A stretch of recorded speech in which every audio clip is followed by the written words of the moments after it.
Welcome to the Business and Enterprise Systems Mission Success Podcast, where we give you a look into the things happening in BES and other topics of interest. And today we have a great guest, Mr. Bill Kramer, who is the Chief of Cybersecurity Services. Mr. Kramer, good day to you, sir. How are you? Hey, John. Hey, I'm doing well and appreciate the invite. Hopefully we can cover some decent topics for everybody to understand and maybe ask me in the hallway if there's any more details that they want to know. But yeah, I'm looking for the time together and you know, hopefully I can clear up some things for Yeah, our teammates. yeah. Well, we're excited to get into this. We're recording this in the middle of October, which is Cybersecurity Awareness Month. And I don't know if this is appropriate or not, but happy Cybersecurity Awareness Month. Is that what you're supposed to say to Absolutely. This is kind of been going on since I want to say 2003. October has been the month for cybersecurity. You know, it's kind of been quiet, but I think we're starting to pick up some traction and more people are coming on board. We started our monthly newsletter, and for the month of October, because it is cybersecurity awareness, we'll put out our second edition this month to try to give some people more insights on what they're doing with their systems, maybe as it pertains to AI, artificial intelligence, or whether, Cloud One or different entities that hopefully will help explain things. And if not, maybe pique some curiosity so they'll ask the questions. So yeah, uh, look out October, right? It's a great opportunity to share some of the things we have for cybersecurity. Awesome. Well, we appreciate you taking the time today because not only our BES teammates, but we'll have others that will check out this conversation and see what they can learn. So let's get into this. Cybersecurity is really more than just protecting data. So as a cybersecurity professional, what comes to mind when I ask you, what is the BES cybersecurity role? So thanks, John. Yeah, so cybersecurity is really broad, but I would like to kind of skinny it down as a cybersecurity professional, living in this today's shark-infested cyber world, this digital domain that we all live in. Our mission is to really try to stay ahead of the bad guys, right? Our adversaries, and try to keep our enterprise safe. And our enterprise, that includes our networks, our hosting environments, our applications, our services, the Internet of Things, right? And not only within business enterprise systems, but because we do so much telework, we really need to be conscious about that in our home network too, right? Because we connect to that as well, even though we use VPN and such. But let's start to understand. We in our role, we need to understand how to test an application, whether it's through physical means or through the use of tools.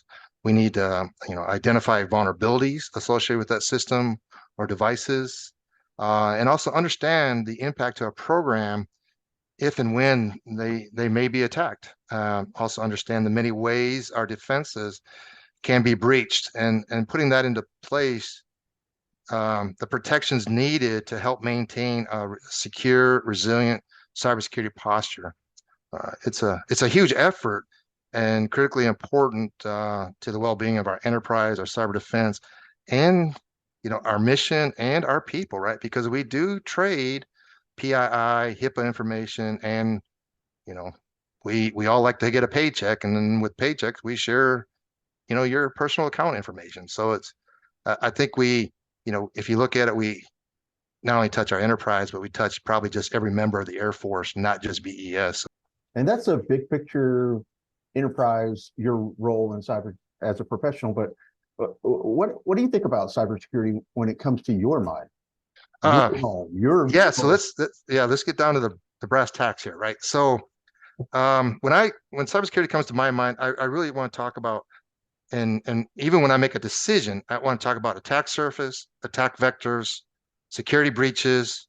Of course, there's several other things we talk about, vulnerability, stuff like that. But if you don't mind, I want to get into a little bit more detail on like the attack surface, because I don't think people understand what that really means. Because you'll hear cybersecurity people talk about it, but maybe the general populace don't understand what we're talking about. So if you don't mind, an attack surface is where an attack can occur. So if you take Okay, so if you take an X and Y graph, where the X-axis lists all your devices, maybe your applications, your services, your interfaces, maybe some Internet of Things within your enterprise. And then you take the Y-axis and you start listing all the different breach methods, such as unpatched software, cross-site scripting, SQL injection, maybe poor encryption or misconfiguration. Anyway, you start to graph that and align, the X-axis and the Y-axis, and you plot all that. This plot is actually your attack surface. So you can imagine, in the Air Force, we have all these systems, all these devices, all these networks, and we have multiple ways to attack. So that attack surface is fairly large in the Air Force. And of course, we skinny it down by, we do it down to the hosting environment, we do it down to the application, and that kind of helps drives us where we're going to spend some time to help plug some of our issues or vulnerabilities and to point us in the right direction to fix things.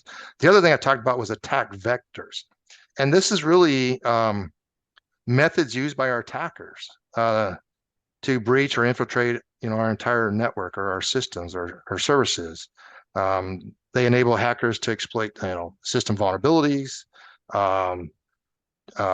weaknesses, and just open doors that we just either forgot about or we are lazy to close or didn't shut the door behind us. So some of those attack vectors may include like compromised credentials, right? We don't do a lot of password, username, password, but there's still some out there and they could be compromised. Another big one we look at is malicious insiders, right? We all think about the Snowden and all the stuff that he did as part of passing data, stuff like that. But even a malicious insider could do stuff like just delete data or change some bits on the data so it does something poor. The other thing we may look at attack vectors is poor encryption, because we trade data. Do we have encryption in place between systems?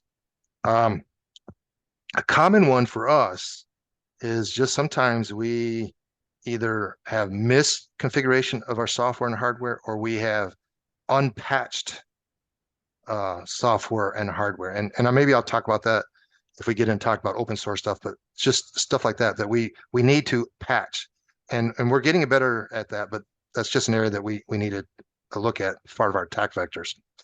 One you hear in the news a lot is phishing, and ransomware. These are other attack vectors that are commonly used in industry.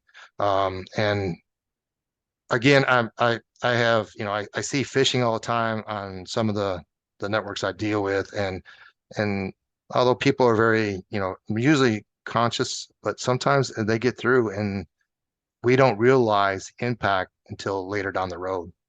The other thing, I think the third part I was talking about was security breaches, right? So nobody wants to talk about a security breach, but the fact is if it hasn't happened, it's going to happen. And so what are we going to do about it? We need to understand the sensitivity of the data. How is it protected? What type of data is it? Classified, unclassified? What happens if it's, just accessed by a rogue user, or if it's actually stolen by an unauthorized party, right? So these are the kinds of things that when I talk about my role, I'm really looking at those three things. And attack, when I talk about security breaches, that can also be in the form of like 0-day vulnerabilities, right? You'll hear about, oh, we need to patch something because we have a 0-day vulnerability. Maybe a brute force attack, or maybe a lot of people understand denial of service attacks. Even in our home network, we have malware issues or insider threats. So all these things play into and roll up into those three things, the attack surface, attack vectors, and security breaches.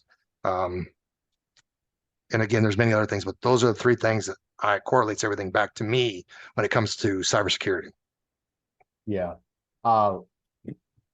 Three big issues there, and I appreciate you sharing that, but I'm sure your job, your role in title is much more than three big rocks, but thank you for giving us some clarity on that. But yeah. Cybersecurity is an organizational problem. It's not just a technical problem. So There's a study that was done by Stanford University, and it revealed that 88% of data breaches were caused by employee mistakes. Now, I'm not going to confess all my dirty laundry here, but many years ago, a different organization, sure, I clicked on the wrong email, but what are some of the challenges that you face with human error when it comes to cybersecurity?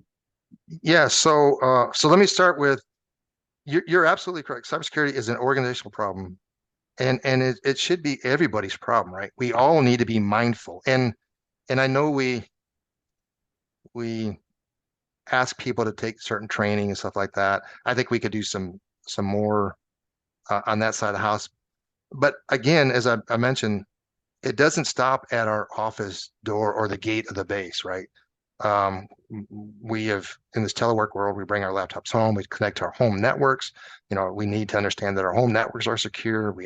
Need to understand that, you know, we have uh, vulnerability scanning tools on our home network to make sure, because we don't know sometimes who's on our home network or what they're clicking and what are they downloading.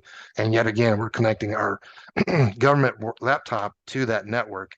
And then we unplug it and take it to the base and we plug it in. So again, I think it's everybody's problem. It doesn't stop at the gate. It needs to go to home and back. But getting to your primary question is about, you know, what do we do with facing human error? And unfortunately, whether it's due to lack of knowledge, understanding, or simple mistakes, common errors and mistakes happen. We, you know, we see it every day. We do it. I mean, you talk about confessing on an issue. Um, I wrote software for many years. I'll be the first, and I knowingly um, there was a backdoor in the system. This was many years ago. We didn't talk about cybersecurity, but you had backdoors into your systems because when you got that phone call, say, go fix this, you had a way in. Of course, bad standard back then, but that we don't do that today. But anyway, whether it's the user, a developer, a tester, system admin, cybersecurity specialist, like you said, we're human. We make mistakes. However, there are times when we make mistakes that are made due to maybe negligence, or sometimes they're just made due to not knowing. And unfortunately, we see both types, right? Um, for instance, somebody sending passwords in clear text, somebody sending a CUI document to their home email, right? Because they wanted to print it out, that kind of stuff. So it happens. I think people are, you know, trying to get the mission done and to do stuff like that. But we need to learn from those mistakes and we need to get better. Of course, we have those that are, you know, I don't know why they do it, but they pull data from the high side, put it on the low side. Now we've got to wipe out servers and data and everything else. And what I don't think people understand is the time that's involved in those, you know, in those mistakes. It happens. Yeah. But a lot of times those mistakes, those mistakes cause people to get their accounts blocked. We have to go to, you know, to the AMAC to get it unblocked. And I've had as long as, you know, it taken almost 14 days to get somebody's account unblocked just because of the process. Sometimes normally it takes 2 to 3 days, but even that's you know, not only have we had and I'll say a minor incident, but we've had loss of revenue, right? We've had people sitting there and they still get paid. And so I think that's something we need to start taking into consideration in the future. The other part too is I think people make mistakes just when they're stressed and sometimes unclear processes, right? Again, you know, somebody sent it to their home network or something like that. That was just because they're trying to get something done and they probably have a time constraint and they don't realize that, you know, they're going to email it to themselves or what have you, and it's not encrypted. So those are the kinds of things we got to be careful of. Um, and we're all aware of the fact that, you know, I talked about training, and I think a lot of this goes back to how we train individuals, but, you know, we all spend that 1 hour every year doing our cybersecurity CBT. And if you've done it many times, you can just about do it with your eyes closed, right? We just try to get through it, check the box and go on. I think there's other opportunities for us to engage in more training and create maybe real-time activities. For instance, fishing is a big thing. There's ways that we can, send out phishing attacks to our own people and then score them on whether or not they identify as a phishing scheme and it's kind of like keeping people on their toes. They get to learn from it. And not only is it good for us as government entities, but it also helps themselves on their own home network. And again, even though they're separated, in my opinion, they're somewhat connected because we attach that network. Yeah. Some of the other challenges we see, was you going to ask a question, John? Well, I was just going to say that's like an organizational pop quiz right there. If you get an email and Yeah. decide, am I going to open this or not? That's I won't tell anybody. Okay, that's Well, exactly. For example, I've seen an example of one. They I won't say how they did it, but it was like, it came from somebody with a great name. Said, "Hey, Military Appreciation Day. Click this link, you get a free pizza from Pizza Hut." Hey, who wouldn't want to get a free pizza from Pizza Hut, right? I mean, but that's and up, if we talk about AI, we may go into more deeper, but AI is ramping up that game. It's getting smarter. It's looking for what's on your network that you've clicked. We store cookies on our systems, and so AI is starting to look at that and say, hey, this guy's really interested in X, Y, and Z. Let's build a phishing scheme that's very specific to what they've been targeting. wow. So it's getting challenging, and people have to really step up their game to understand what they're up against. I'm going to go back to the other challenges I see in our realm of cybersecurity, and when we're maybe improperly implementing or performing cybersecurity requirements. And I think that just stems from the lack of, one, training and maybe improperly interpreting guidance and instructions, right, from whether it's NIST 853 or from AFI instructions. Sometimes we get going so fast that we don't understand what we're actually looking for or what the instructions are trying to tell us. I think the government and industry has done a good job to building NIST documentation. We use RMF. Half the community doesn't like RMF. The other half embraces RMF. And RMF is the risk management framework we use to kind of do that, the assessment. Are you doing the right things in your application or devices or whatever that we're checking? And sometimes we don't understand what they're asking for, and we sidestep that. And that puts an burden on what we're trying to protect, what people are trying to do, and kind of leaves us open. And I put that in the realm of mistake, because again, I think we can overcome that with maybe some additional training and what have you, and maybe adopt what some of the industry partners are doing. For instance, you hear about, well, you got to get your cybersecurity certification, Sec Plus or CISSP or CISSM. And for a while they were saying, well, if you got that, you're golden. You could become a cybersecurity professional. But what people are realizing is that because you passed an exam doesn't mean that you're mature enough to go do the things by yourself. And so what industry is starting to do, and I'm starting to see, is yes, they still use the cybersecurity certificate as a focus, but some of the agencies, when they're starting to hire people, they're starting to require hands-on testing. Can you actually perform the work? I know of one government agency, and I think it's Homeland Security, but I have to go back and double check. You have to actually go through 4 tests before you get to an interview state. There's a couple tests you do at home. They actually send you to a proctored site to where you get proctored and monitored. And I think just right before the interview, they actually give you one, and that they use in the interview for you to take the interview. So it's interesting that the complexity, these, agencies, and Homeland Security is not the only one, and industry is picking up on this too, is that they want to know that you can do the work and that you're whatever position they're hiring you for, that you're mature enough. So circle back. I think when you talk about sometimes we deal with mistakes, stuff like that. I think that falls into a couple different realms, right? Whether it's negligence and we just don't care, or we just don't know, or we just don't have the experience, and we end up causing mistakes, which then impacts, because I'm going back to now that could lead to a security breach or a security incident.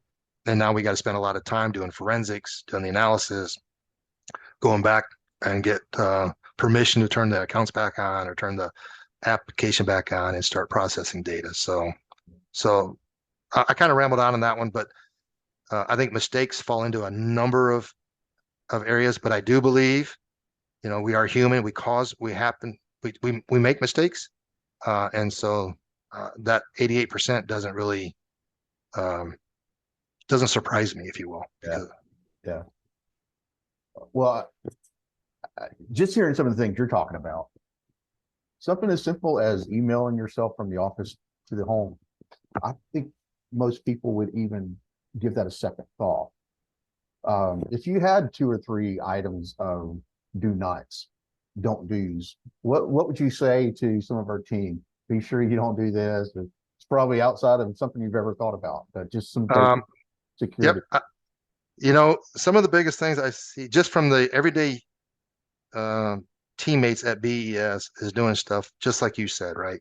Emailing themselves without encrypting that email.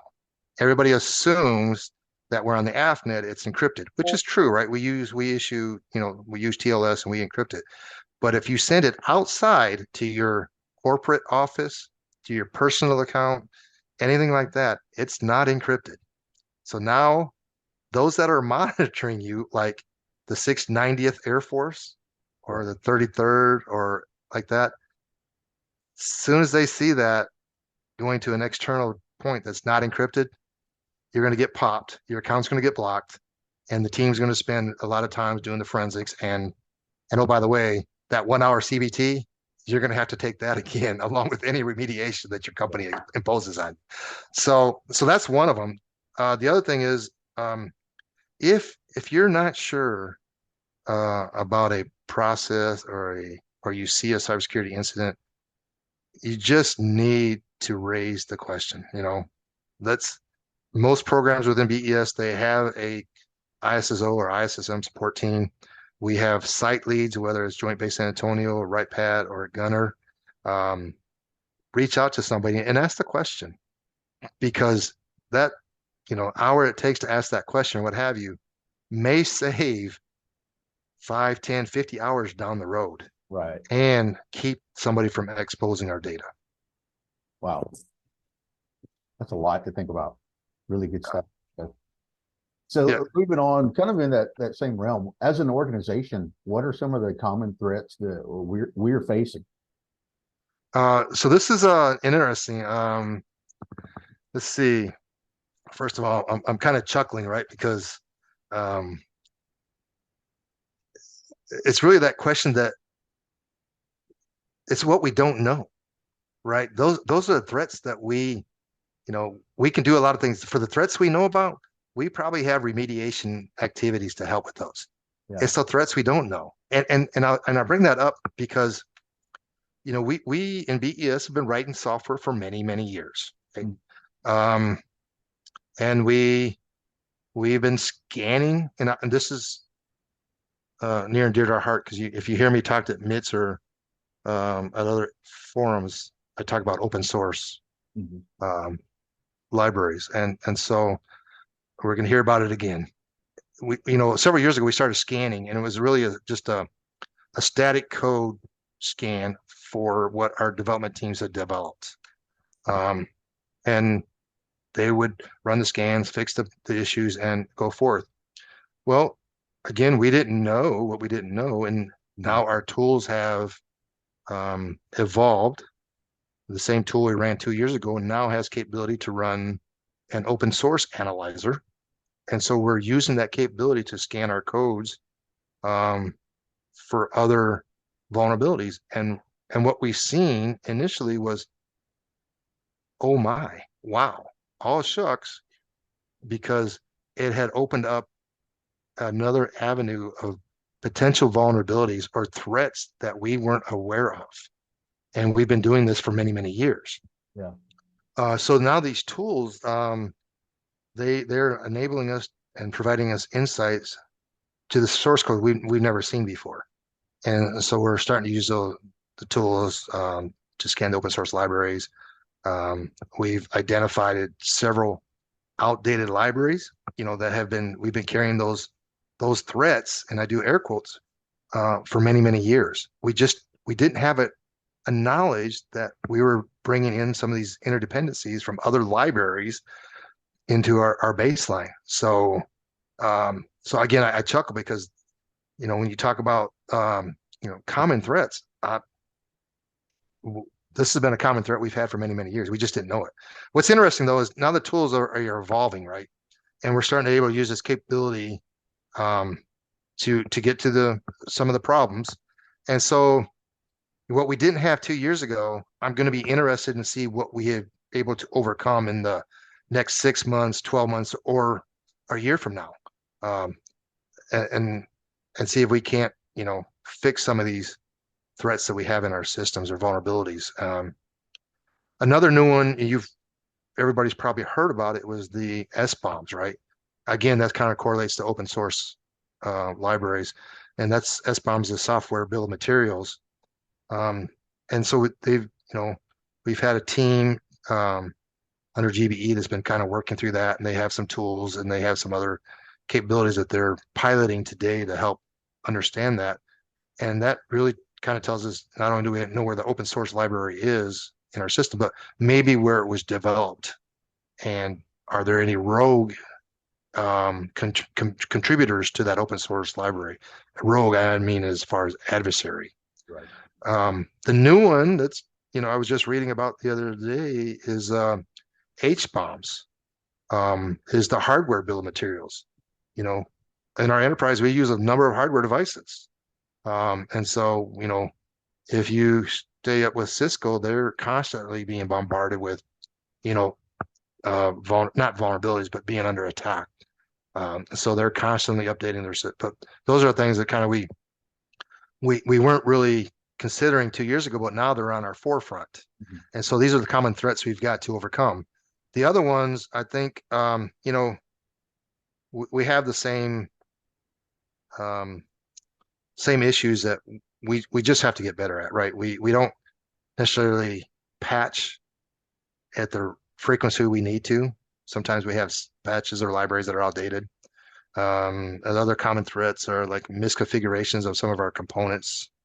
Again, we talked about phishing. I think, that's another threat that we really have to start taking seriously. A lot of people, they get attacked and maybe they don't know, or maybe they're too embarrassed to report it, so that the forensics can be done on their devices before they bring it back to the AFNet. So, yeah, gosh, common threats, I think they're all over the board. The ones that we don't know are the ones that scare me. Yeah. Because I don't know what's there.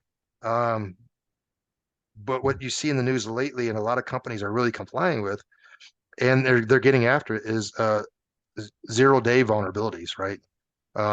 You see that sometimes in Apple or Google or Microsoft or what have you, and they're very proactive to saying, hey, we've been exploited in this area. Here's the patch. You need to do this immediately. And I think those are things that we need to take very serious and go apply the patch or whatever is part of that 0-day vulnerability. And sometimes it's not just, again, our laptop from work. We need to apply those at home as well to protect ourselves at home. So there's a number of threats we could probably talk about, but yeah, that's kind of what's near and dear to the heart right now. Yeah. You mentioned earlier AI. That's the big topic for anybody, even the most common lay person that doesn't know anything. AI is the discussion today. So how is AI being used both in attacks and in response when it comes to cybersecurity? Whew, man, those two little letters, right? AI, that's big. And to be honest, it scares me. Okay. But also I'm looking forward to how it's going to help improve our cybersecurity posture, right? I think we need to be, well, let's say we're already working with AI, right, to help drive better cybersecurity postures and resilience in BES. It's a small step, but there's a pilot underway, and we have a couple more user stories queued up so that as we can get through this to understand AI and the capabilities and what it can do to help us. I think I'm looking forward to enable AI to help better understand and maybe faster identify some of our risk in our systems. You know, before I was talking about scanning tools, we couldn't do that on our own, but the tools have evolved and now we're getting more information. I think AI is going to be in that same thing, and it can do it quicker, right? I think it can introduce automated security monitoring. So if there's an alert, we don't have to wait for it to be in a queue for somebody to identify it. Uh, uh, we can use the tool to help that. Um, I think we can use AI to, overcome some of our weaknesses and some of our activities that we need to, and I use the term mitigate, right? But to get us in a better posture. Um, so that's on that side. I think on the flip side of the coin, I think AI can perform better reconnaissance, right? Mhm. Um, which is on the bad for us, right? They're going to learn our systems faster. They're going to probably develop better phishing schemes. They may be able to automate exploitations that we weren't even considering from a human aspect. Um, and we're talking about AI using to help us write source code. Well, in that same sense, AI can probably develop better malicious scripts and install itself to become the man in the middle, right?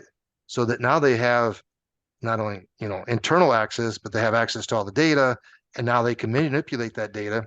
And oh, by the way, in our ransomware attacks, they download all the data. Well, if AI is that smart, it doesn't have to download all the data. It just needs to take the data that's relevant, So that's the part that scares me, right? There's so many aspects of AI that scares me, but there's so many aspects of AI I can't wait to embrace. Yeah. And I think that's, you know, what we need to do from the government side.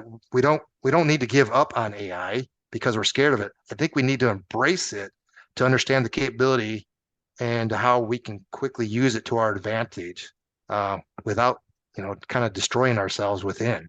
Because I think there's the good and the bad, the pros and cons. So I think um, GBZ, Bill Kramer, we are embracing AI. We're starting some small pilots, but in the back of my neck as the hair starts to ground. Well, I don't have any hair, I'm bald, but anyway, you get the drift. The fact that we Yeah. have to be conscious of it because our adversaries are going to use it against us, and we have to understand Yeah. what those threats are and be on the lookout for them. That's really good. Really good stuff. Because AI is not the problem. It's the user behind AI.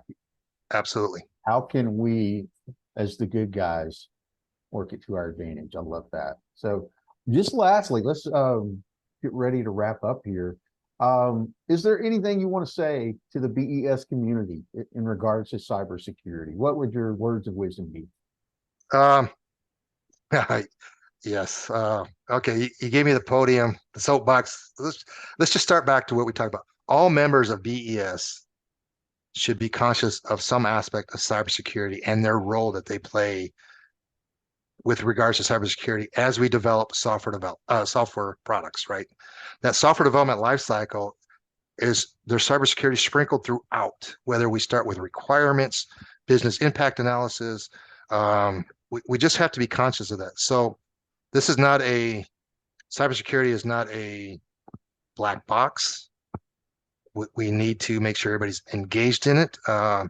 We need to understand cybersecurity to make business decisions with regards to software architecture, development activities, and in our final product, right? The functional requirement. Cybersecurity may impact some of that as we look at requirements, and I can go down different paths, right? whether it's an interface that we send data to, do we really need that interface? Is the interface encrypted or that kind of stuff, right? And somebody needs to make that decision early on and not wait to the very end. But more importantly, if within the cybersecurity professional, we talk about not just the three things I talked about earlier. We also talk about confidentiality, integrity, and availability. And those are three key items, or they call it the CIA triad, right? That even the program manager, the user, the requirements owner, the developer, the tester, everything should be conscious about what we're doing and how that could possibly impact those three things: confidentiality, integrity, and availability. Because we get breached or we have an issue, what's it going to do to our data? So overall, going back, cybersecurity should be a team sport, especially within BES, right? Everybody has a little piece. And again, if you don't understand your role in that, or if you don't understand where you fit in the bigger picture, or if you have a question on cybersecurity, please come and ask somebody within the GBZ team, right? Your site leads, your O's and M's. If they don't know, ask them to find out, because again, this is a team sport and impacts all of us. And I'll go back to what I started earlier. It's not just the government systems or the government laptops. It impacts us personally because we're trading personal information, we're trading financial information, health information, and you may be trading it on your home network. So it all plays as one big, BES enterprise. So cybersecurity, team sport. Love it. That's a great perspective there. So Thanks, John. well, to everybody, thank you for tuning in to the BES Mission Success Podcast. At BES, we run the systems that run the Air Force, moving money, manpower, and materiel. Until next time, good day.